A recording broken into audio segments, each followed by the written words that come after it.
The federal government of Nigeria, through the Nigerian Mainstream and Downstream Regulatory Authority, has presented a license for the establishment of Belema Sweet Export Terminal to be located in Kula, Rivers State, the first hybrid crude export terminal in the country. The CEO of Nigerian Mainstream and Downstream Regulatory Authority, Farouk Hamid, while presenting the license to the Chief Executive Officer of Belema Oil Producing Limited, Mr. Tim Jack Rich, restated the federal government's commitment to providing a conducive environment for Nigerians to do business. The terminal, which has the capacity to create about 100,000 jobs, will be eco-friendly as traditional and renewable energy will be integrated through a virtual power plant model. This is just an open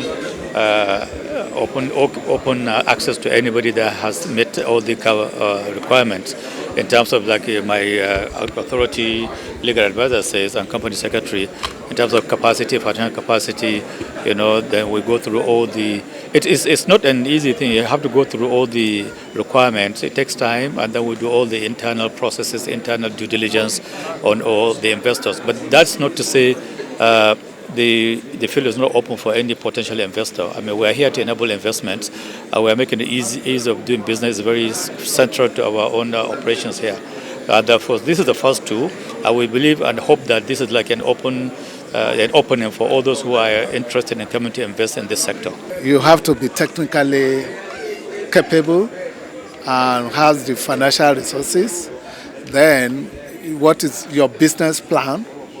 Because there's no use establishing a terminal that is not profitable, that there's no way you can make it. An individual can come up with a business proposal that has to do with license establishment, and when the authority examines his business proposal and his technical capability, he can get the license. This terminal creates over 100,000 jobs for the Niger Deltas and Nigerians at large when it's fully operational.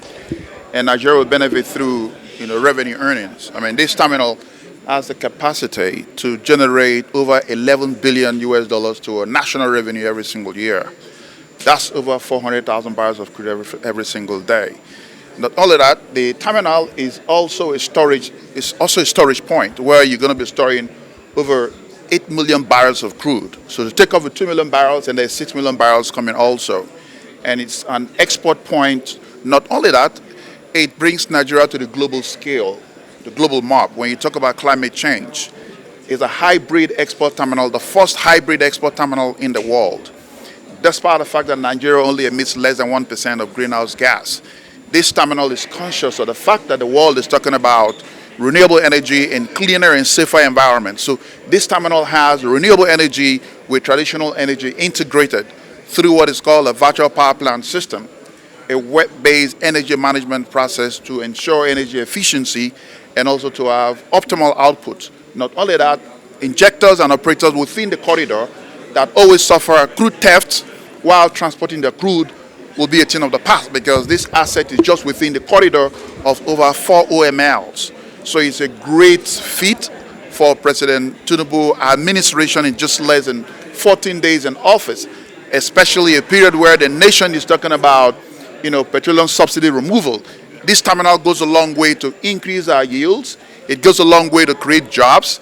It goes a long way to put more cash into the pockets of families and youths, and it's something that is of strategic national economic security. Now you take about 8 trillion naira every year.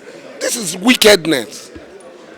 And you use it to service the gluttonous appetite of a few people. Because they shout, because they have the cameras like I have today.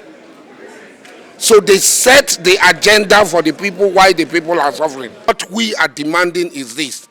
This money should be directed to the people, directly to the people, to education, to health, to agriculture, to fixing our road and our railway, and to paying our loans to China, so that we don't wake up one day for China to come and fight us.